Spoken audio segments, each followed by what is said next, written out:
A barafunda política que estamos vivendo, nunca se sabe exatamente o que há por trás de operações policiais.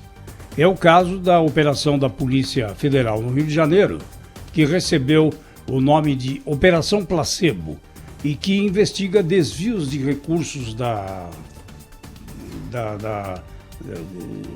pandemia e do coronavírus por parte do governo do Rio de Janeiro. Seriam contratos fraudulentos que envolvem a primeira-dama Helena Witzel e, claro, em última análise, o seu marido, o governador do Rio de Janeiro, Wilson Witzel. Então fica muito fácil para o político dizer que é retaliação do presidente da República, do qual é desafeto. O presidente, em certa ocasião, viu o dedo do governador em investigações lá no seu condomínio, quando daquele depoimento do porteiro que depois voltou atrás e mudou totalmente a história. Então agora nós estamos vivendo isso. Será que foi o Bolsonaro que acionou a Polícia Federal? Porque foi muita coincidência, né? Exatamente na hora da troca do superintendente, do diretor-geral da Polícia Federal, que acontece essa operação contra o governador do Rio de Janeiro. Mas não vamos nos esquecer, a operação foi autorizada por um ministro do STJ. Então não foi simplesmente a Polícia Federal ou o presidente da República que desejou fazer essa operação. Passou pelo crivo do ministro do Superior Tribunal de Justiça e ele deu aval para a realização dessa operação. Mas como toda política se judicializa e agora qualquer decisão judicial se politiza, nós vamos aprendendo a conviver com essa situação que é bem anômala no momento político que a nação vive. Muito bom dia, Thaís Freitas. Bom dia, José Paulo de Andrade, ouvintes aqui da Rádio Bandeirantes. E José Paulo, já que você cita operações policiais, Polícia Federal, hoje tem mais uma e uma que pode ter relevância também no mundo político. A gente vai agora ao vivo direto a Brasília, o repórter Ângelo Nascimento conosco, para falar dessa operação da PF que está sendo realizada neste momento em vários estados do país relacionada à CPI da fake news. O que já se sabe até agora, Ângelo? Bom dia. Oi, Thaís, bom dia para você, bom dia a todos. Essa operação da Polícia Federal está resultando no cumprimento de 29 mandados de busca e apreensão, como você destacou, em diversos estados, como aqui o Distrito Federal, Rio de Janeiro, São Paulo, Mato Grosso e também no Paraná e em Santa Catarina. Você destacou ainda, que essas ações então foram autorizadas pelo ministro Alexandre de Moraes do Supremo Tribunal Federal e fazem parte então do inquérito ao qual Moraes é relator lá no Supremo Tribunal Federal e que apura ameaças e ofensas e também fake news disseminadas contra integrantes da corte e também de familiares dos ministros. Essas apurações, a gente lembra, já atingiram ao menos 12 pessoas, teve uma fase deflagrada em abril do ano passado, que resultou no cumprimento pelo menos de 8 mandados de busca e apreensão e tiveram como alvo aí 6 pessoas. A Polícia Federal, por enquanto, não informa quem são os alvos desta nova fase desta operação. O que chama a atenção é que esta operação ela foi justamente autorizada pelo ministro Alexandre de Moraes, um dia após Moraes, então, ter cobrado explicações do ministro da Educação, Abraham Weintraub, sobre as declarações feitas na reunião ministerial do dia 22 contra ministros do Supremo Tribunal Federal. A gente também procurou a Polícia Federal para saber mais detalhes em relação a esta operação, e que a gente obteve é de que lá é tratado como sigilo total e que eles apenas estão cumprindo essas ordens aí do STF. Então, por enquanto, essas informações que a gente tem em relação a essa quantidade de mandados que estão sendo cumpridas, mais desdobramentos devem ser dados ao longo do dia, que a gente vai trazendo ao longo da programação para os ouvintes da Rádio Bandeirantes. Thaís? Obrigada. O Ângelo Nascimento, direto de Brasília. Bem, se alguém reclamava que a Polícia Federal andava inativa, que tinha ali colocado um ritmo mais lento nas suas operações, os dias de ontem e de hoje mostram que, se isso não era verdade, agora a coisa mudou. Cláudio Humberto, direto de Brasília. Bom dia, Cláudio. Olá, Thaís. Muito bom dia Zé Paulo, bom dia Pedro Campos. Olha, na minha opinião, o que tá movimentando é a caneta ou o braço ou a mão que assina as ordens na Justiça, no âmbito da Justiça. Tanto a operação de ontem quanto a operação de hoje, da Polícia Federal, foram determinadas por iniciativa, por por ordem da autoridade judicial. Ontem foi o ministro Benedito Gonçalves, do Superior Tribunal de Justiça, que determinou a operação da Polícia Federal, que tem como alvo o governador do Rio de Janeiro, Wilson Witzel. Essa suspeita ou acusação dele de perseguição, etc., não combina com os fatos, né? O fato concreto é que a investigação de corrupção no Rio de Janeiro, na compra de materiais contra o Covid-19, começou na Polícia Civil do Rio de Janeiro. Quando a investigação chegou no governador, aí ela foi transferida para o âmbito federal, porque por questão de prerrogativa de foro, prerrogativa de função. E portanto, somente o Superior Tribunal de Justiça ou o Supremo Tribunal Federal tem essa condição, a condição de investigar governadores de Estado. No caso, foi o STJ, e o ministro determinou à Polícia Federal, porque o âmbito de atuação do STJ é federal, que cumprisse aqueles mandados de busca e apreensão. O fato é que também o que foi levantado, que foi apurado, né, pelas autoridades policiais contra o governador e sua mulher, são de fato batom na cueca, né? Tem ali e-mails, tem ali empresas ligadas aos fornecedores de materiais vendidos com superfaturamento, que contrataram os serviços profissionais do escritório de advocacia da mulher do governador, exatamente como aconteceu na época do Sérgio Cabral. Enfim, tem coisa ali muito séria que precisa ser investigada às últimas consequências e, portanto, e também essa questão aí. Não me parece mesmo que tem ali qualquer tipo de influência, não poderia ter mesmo, né, do Palácio do Planalto nessa investigação. E hoje, essa investigação contra fake news, o que a gente espera é que esses mandados, essas medidas determinadas pelo ministro Alexandre de Moraes, não sirvam apenas para espalhar o terror, né? Não sirvam apenas para intimidar as pessoas. E também não cometa erros como já foi cometido antes, quando, por exemplo, apreenderam o computador, o laptop do general Paulo Chagas, que não divulgava fake news, divulgava opiniões muito contundentes que ele faz, juízo que ele faz de cada um dos ministros do Supremo Tribunal Federal. E não se tratava de fake news, se tratava de crime de opinião, talvez. Enfim, vamos aguardar para ver os alvos da Polícia Federal determinados pelo Supremo Tribunal Federal, mas a gente espera que tenha havido esse cuidado, o cuidado de focar mesmo naqueles que disseminam notícias falsas. E tem um ponto aí que é fundamental nisso que você falou, Cláudio, que é o seguinte, né? As pessoas que estão sendo investigadas nesse inquérito da Polícia Federal têm foro por prerrogativa de função ou não? Porque me parece que quem está reclamando e as 10 ações que nós temos em andamento no Supremo Tribunal Federal, que estão sob o comando do ministro Alexandre de Moraes, e ele que está autorizando ou não as operações contra essas investigações, as vítimas têm o foro privilegiado. E não é isso que diz a lei brasileira. A lei brasileira diz que o acusado, quando ele tem o foro privilegiado, a investigação vai para o Supremo. Por que o Supremo Tribunal Federal segue investigando isso se as vítimas é que têm o chamado foro por prerrogativa de função aí? É uma questão a ser esclarecida. Claro, são 29 ações aí, autorizações de mandados que foram autorizados pelo ministro Alexandre de Moraes. Pode ser que tenha alguma autoridade, e a gente já viu casos semelhantes, né, em que uma autoridade tem o foro por prerrogativa de função e os restantes dos outros investigados também seguem, então, para a investigação no Supremo. Vou citar aqui um exemplo. O Marcos Valério, no Mensalão, ele não tinha foro privilegiado, ele era um publicitário envolvido aí no esquema.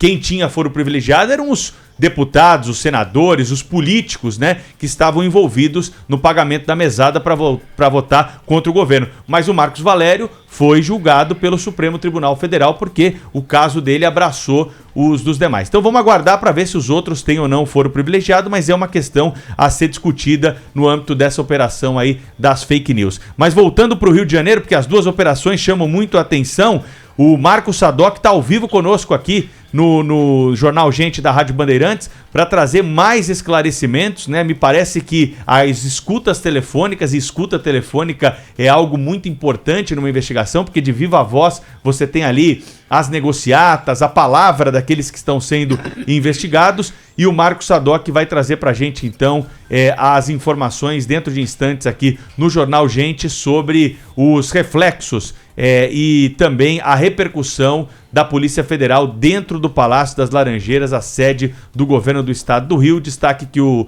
Zé Paulo de Andrade trouxe aqui na abertura do programa e que, claro, vai ter muita repercussão ainda no dia de hoje, porque não há só indícios, né? A polícia me parece que já tem algumas provas que vão acelerar essa investigação contra o Wilson Witzel, principalmente essa questão das escutas telefônicas. Dentro de instantes, vamos ouvir então. Aqui, né? Escutas telefônicas gravadas com autorização judicial indicam que o governador estava atuando para favorecer determinadas empresas. O 01 lá do Palácio assinou a revogação daquela desqualificação da Uni, tá? Aquela desqualificação que impediu a gente de assumir as UPAs. Esse aí é o ex-subsecretário de Saúde, Gabriel Neves, né? Foi ele quem detonou as primeiras acusações envolvendo o governador. Ele foi afastado, né? Mas ele que chamou a atenção porque participava diretamente dessas negociatas, né? E procurou envolver o governador. Ô Zé Paulo, agora... É o normal isso que acontece. Agora é o hoje. seguinte, né? Tudo bem, a gente trata de casos de repercussão aqui, de condenação, né? Político. Agora, no meio da pandemia, se essa situação se confirmar, né? Que pena merece, né, um governador de estado envolvido em caso de corrupção durante uma pandemia? Nós estamos aqui falando de aperto de contas, de pessoas que não vão conseguir, provavelmente, sobreviver do ponto de vista econômico, né? Um esforço danado, né, para dar o mínimo de condição de saúde para as pessoas que não têm plano de saúde, que não têm condições de pagar, porque quem tem condições paga hoje um plano de saúde, faz o esforço que for para poder ter um atendimento digno na área da saúde. E a gente está investigando um caso de corrupção no meio da pandemia, né? Num dos estados mais importantes da federação, que vive um histórico de escândalos de corrupção. Se essa investigação caminhar, será o 5º governador do estado do Rio de Janeiro envolvido em casos como esse. E esse mais escandaloso para mim do que os outros, justamente por esse fato. Por estar envolvido em algo durante o momento de pandemia, durante o momento em que o único foco das autoridades deveria ser a união para superar esse período difícil que a sociedade vive. Não, é importante... e por ser quem é, né, Pedro? Por ser quem é, né? Um juiz de direito. Muito né? mais do que isso nesse caso, né, Zé? Seja lá quem for, né? O cara, durante a pandemia, se envolver em contratos duvidosos desse, né? Eu, sinceramente, a minha capacidade de prever uma pena para um sujeito como esse não consegue chegar a esse ponto. Então, não. só que ele está jogando, né, para cima do Bolsonaro. Vamos ouvir o Witzel aqui, dizendo: tira esse bicho de cima de mim, eu estou sendo vítima. Vamos ouvi-lo. O que se vê na família do presidente Bolsonaro, a Polícia Federal engaveta inquéritos, vaza informações. Senador Flávio Bolsonaro, com todas as provas que nós já temos contra ele, que já estão aí sendo apresentadas, dinheiro em espécie depositado na conta corrente, lavagem de dinheiro, bens injustificáveis. Senador Flávio Bolsonaro já devia estar preso. Bom, agora tem o contato Jogou, aqui. Né? Ele atirou para todo lado aí. Agora, e a culpa dele? Ele tem ou não tem culpa? É fácil, né, jogar para um complô. Mas tem que se defender das acusações, que parecem robustas. Ô Zé Paulo, eu estava até lembrando ontem no Bastidores do Poder, né? Eu só consigo lembrar, ouvindo o discurso do Wilson Witzel, aquela velha piada do ladrão que está sendo perseguido pela polícia no meio da rua, mas aí ele, para disfarçar, fica gritando também: pega ladrão. É mais ou menos uma coisa como essa, né? Isso não significa que o filho ou os filhos do presidente ou a própria família esteja isenta de qualquer coisa. Muito pelo contrário, é preciso que essas investigações prossigam para que chegue a uma conclusão mesmo definitiva, né? Mas isso também não justifica o comportamento do governador, nem o exime de culpa, muito pelo contrário, né? Os indícios e até as provas que já foram encontradas e foram até já divulgadas, tornadas públicas, são tão eloquentes, né, que tudo isso justifica não apenas a operação, como a investigação mais rigorosa possível. O Marcos Sadoc está conosco direto do Rio de Janeiro, vai trazer os detalhes aí da repercussão dessa operação contra o governador Wilson Witzel. Fala, Sadoc. Oi, Pedro, bom dia para você, bom dia para todo mundo. A expectativa agora é sobre oitivas, porque ontem o ministro do STJ, que deu autorização para essa operação acontecer aqui no Rio de Janeiro, disse que haveria de ter as oitivas imediatamente. Isso não aconteceu ainda, nenhum investigado, de acordo com a Polícia Federal e também de acordo com a assessoria do governo do estado do Rio de Janeiro, já prestou esses depoimentos, nem mesmo o governador, apenas essa declaração que ele deu por volta do meio-dia, aqui ontem, que vocês acabaram de ouvir um trecho onde ele se defendeu e também atacou como perseguição política. A expectativa ainda dessa fala de como que essa operação ela vai repercutir. Porque diz o seguinte, quando há uma operação de busca e apreensão, né, Pedro, isso é para colher mais provas. Eles colheram provas na Operação Favorito, houve prisões, mas também já tinham colhido provas que deu origem a essa ação de ontem. E agora, com mais busca e apreensão pela primeira vez atingindo o governador do Rio de Janeiro, o objetivo agora é que outros desdobramentos dessas operações continuem.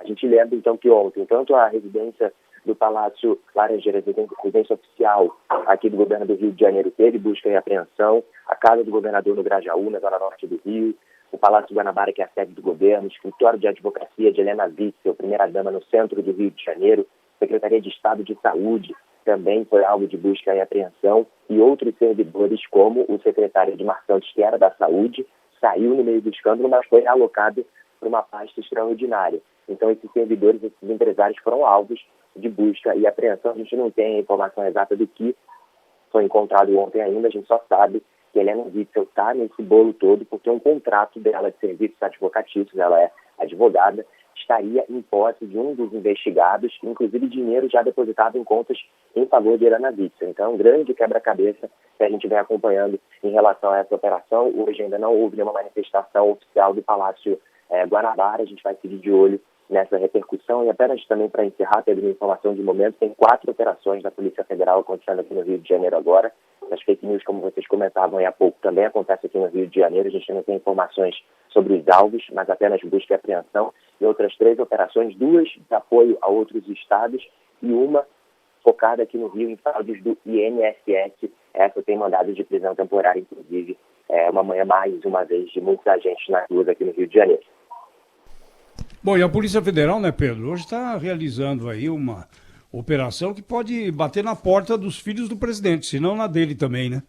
Olha, o que a gente tem de informação até agora é que o deputado Douglas Garcia, do PSL do Rio de Janeiro, e o Alan Santos, que é um blogueiro bolsonarista aí, eles já foram visitados pela Polícia Federal com autorização do ministro Alexandre de Moraes, né? São 29 mandados no total de busca e apreensão, e esse material, claro, será levado para análise da Polícia Federal e do Ministério Público Federal para essa investigação sobre fake news que já corre há muito tempo no Supremo Tribunal Federal. Inclusive também, Pedro, com o nome do ex-deputado Roberto Jefferson aparecendo também agora entre as possíveis pessoas que também terão ali documentos apreendidos pela operação da Polícia Federal. Ela está acontecendo nesse momento, não é? Então é claro que aqui ao longo do jornal a gente vai ter muita informação quente chegando a respeito disso. E só para lembrar, né? As distrações do mundo político, entre aspas, são tão grandes, né? O governador do Rio implicado, investigado por corrupção em construção de hospitais de campanha.